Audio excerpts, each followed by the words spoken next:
Okay guys, this is a really big, really important lesson. The law of sines and the law of cosines. And I, I'm breaking this into two parts because there is a lot of material to cover. So the first part, I'm going to talk about the law of sines. Second part, I'll talk about the law of cosines. But the reason this is really big and really important is because up until this point, I know a lot of you have been wondering, why do we spend so much time learning about right triangles when there's so many triangles in the world that are not right triangles? In fact, you could argue that the only time we have right triangles is when we specifically design and build them into structures.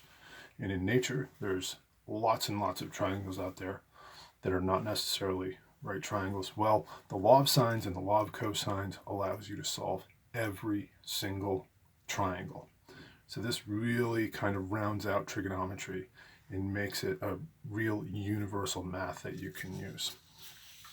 So we're going to be talking about these two laws. I'm going to define these. Law of sines is probably best defined with a sketch. And if we take this triangle ABC, and if that's angle A, angle B, angle C, that makes this side A and side B and side C. And it turns out that the sine of angle A divided by the length of side A will always equal the sine of angle B divided by the length of side B, which will always equal the sine of angle C divided by the length of side C. Now, how do we know this? Where does this come from? Well, it turns out if you were to take this triangle and you were to drop an altitude in it, like that, and we'll call that h because we usually call altitudes the height of our triangle. If we did that, then we could say that the sine of angle A equals, well, sine is opposite over hypotenuse. So the altitude is now the opposite side of this triangle we're looking at here. Let's call this sine of angle A equals h over c. Okay, and likewise, we could look over at angle C here, and we could say that the sine of angle C equals h over A. Okay, makes sense. I'm going to go ahead and just solve each of these for h, and you'll see why in a second. If I multiply both sides of this by c, then I get h equals c times the sine of A. And if I multiply both sides of this equation by a, I get h equals a times the sine of c. Okay, does anybody see an algebraic trick we can use here? If h equals this and h equals that, then these two expressions must be equal to one another. And I can say c sine A must equal a sine C. Now, you might look at that and immediately say, hold on, that looks like cross products. That must have come from a proportion, perhaps a proportion that looks like that. Or if that doesn't immediately jump out at you, you could divide both sides by C and divide both sides by A at the same time.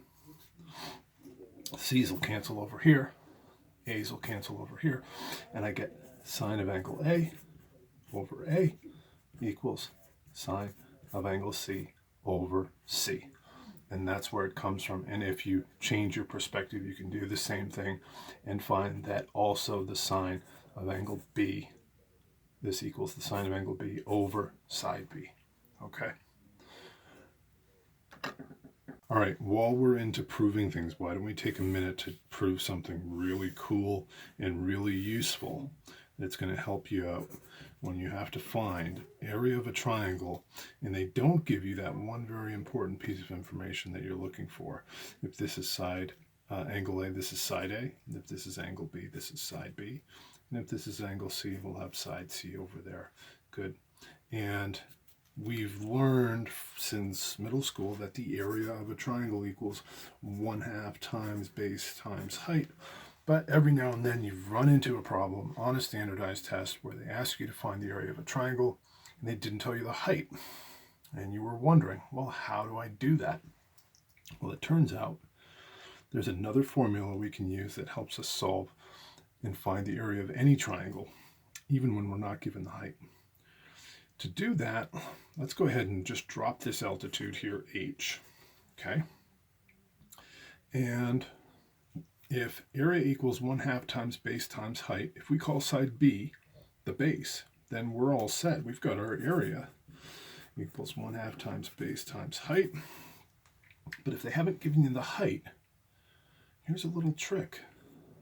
If you look at this, you might notice that the sine of angle C equals the opposite over the hypotenuse in this triangle here.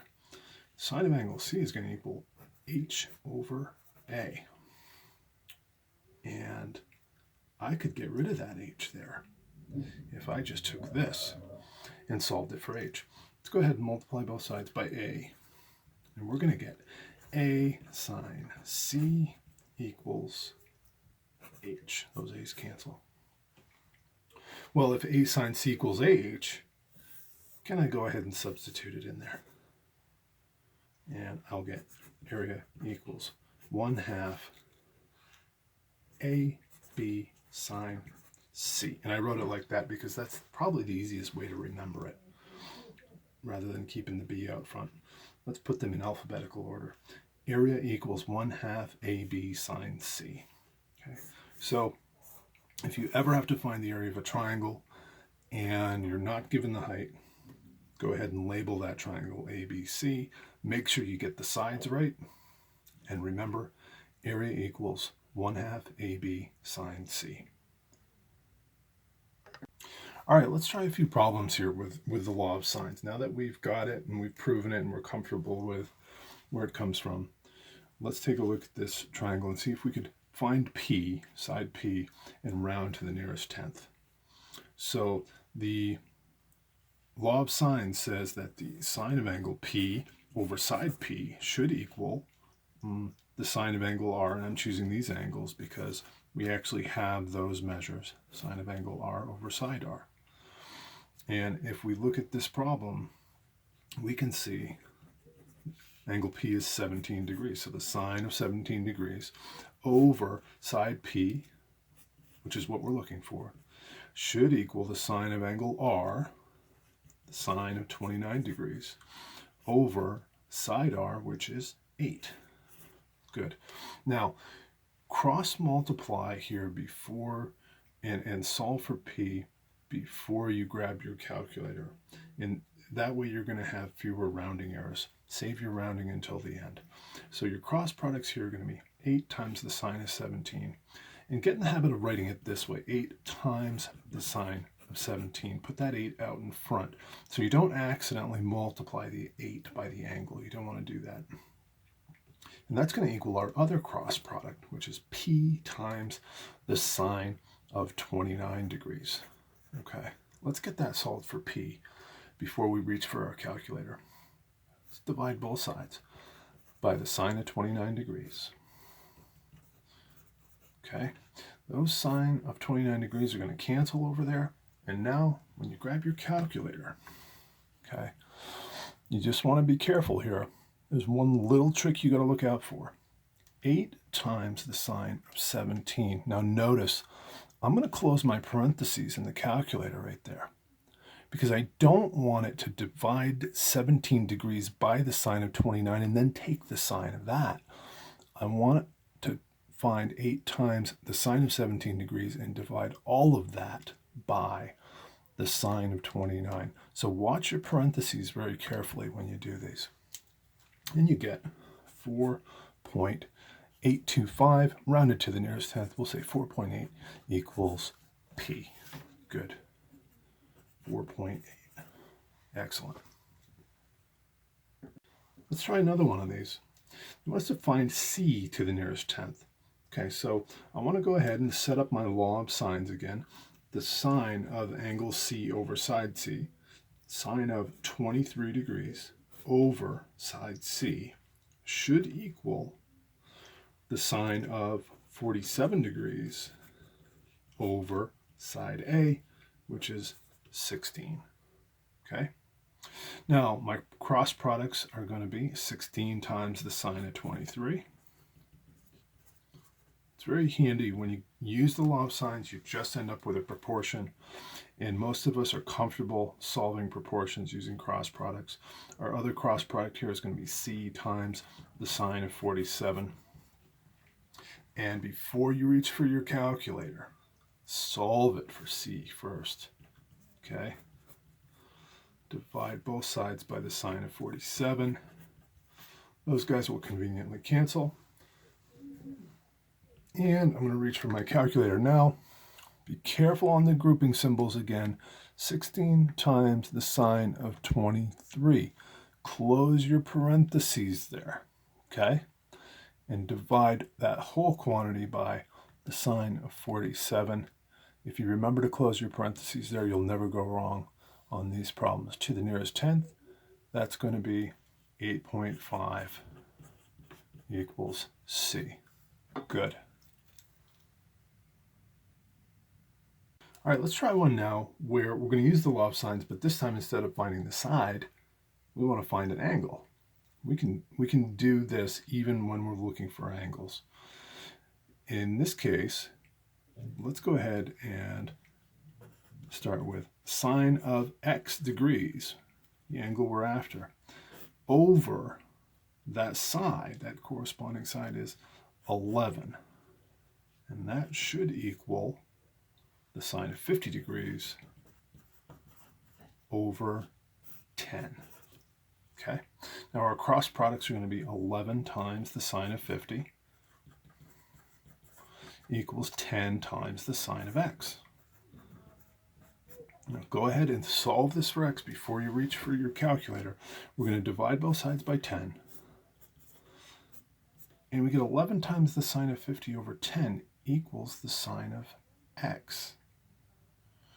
Well, if I'm looking for an angle, shouldn't I use those inverse trig functions? And can I rewrite this and say the inverse sine of 11 times the sine of 50 over 10 will equal angle x. Or I should say angle A will equal x degrees. So now I can reach for my calculator. And this time I'm using the inverse sine, so second function sine. 11 times sine of 50. What should I do right there? I want to close my parentheses so that I'm dividing this entire quantity by 10. I don't want to accidentally end up taking the sine of 5 degrees because I divided 50 by 10. See how that works? So I'm going to close my parentheses there and divide by 10. Enter. And I get 57 to the nearest tenth, 57.4 degrees equals x. Okay? All right, let's do one more problem with the law of sines before we move on to the law of cosines. In this problem, they're asking us to find S if the measures of triangle RST are measure of angle R equals 63 degrees. I'll just label that. Measure of angle S is 38. I'll label that, 38 degrees. And R equals 52. Now what is R here?